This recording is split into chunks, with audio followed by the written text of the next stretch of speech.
Hello class, this is Mrs. Polson here. I just wanted to show you how you can draw a fish. Hopefully you already watched Mr. Seahorse in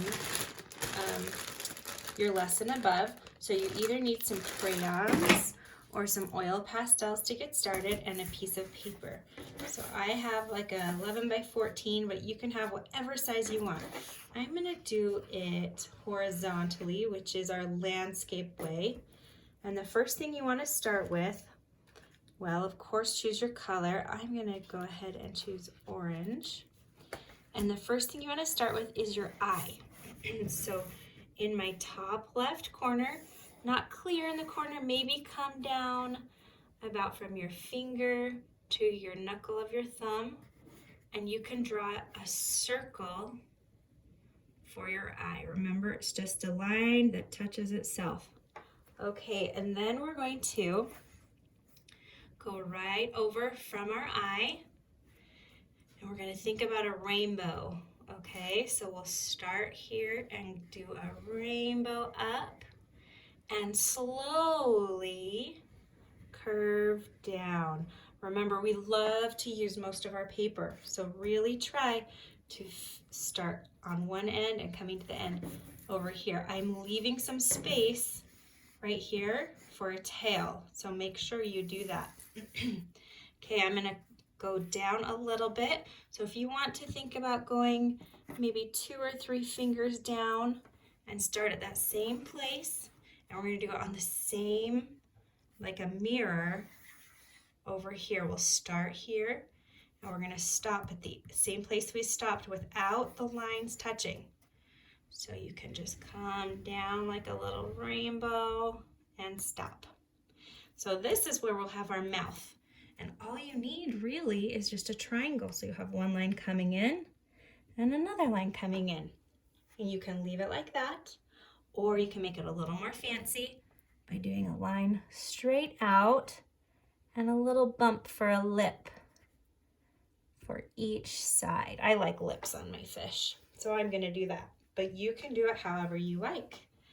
Now for our tail, we want to come up towards this corner. So keep your eye focused on your corner and think about what shape. We saw lots of shapes in the book.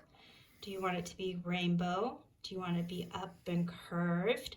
Think about your shape and maybe show it with your finger first and do your pattern you're going to do a few times, and then get your pastel or crayon and go ahead and do your pattern.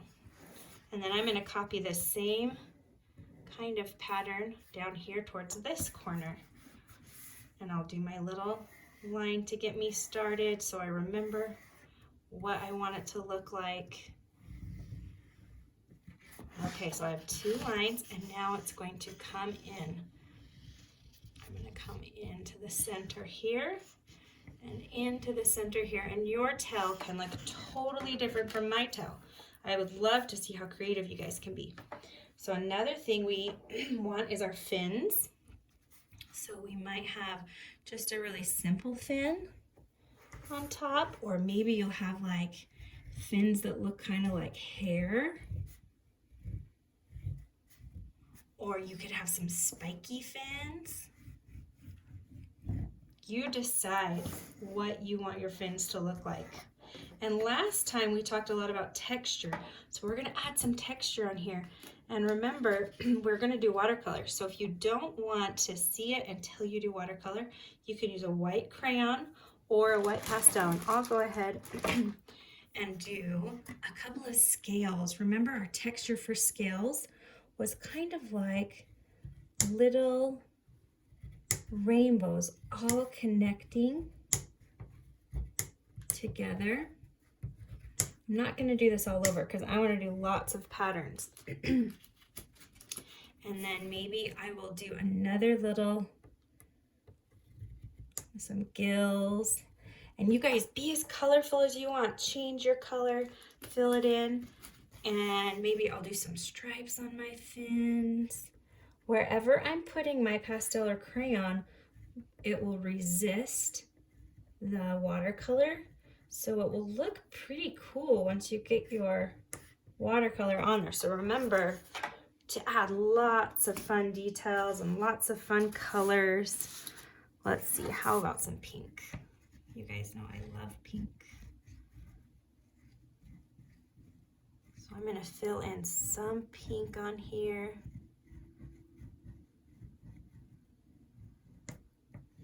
So you guys go ahead and get started if you haven't already, making patterns and filling in with your crayons.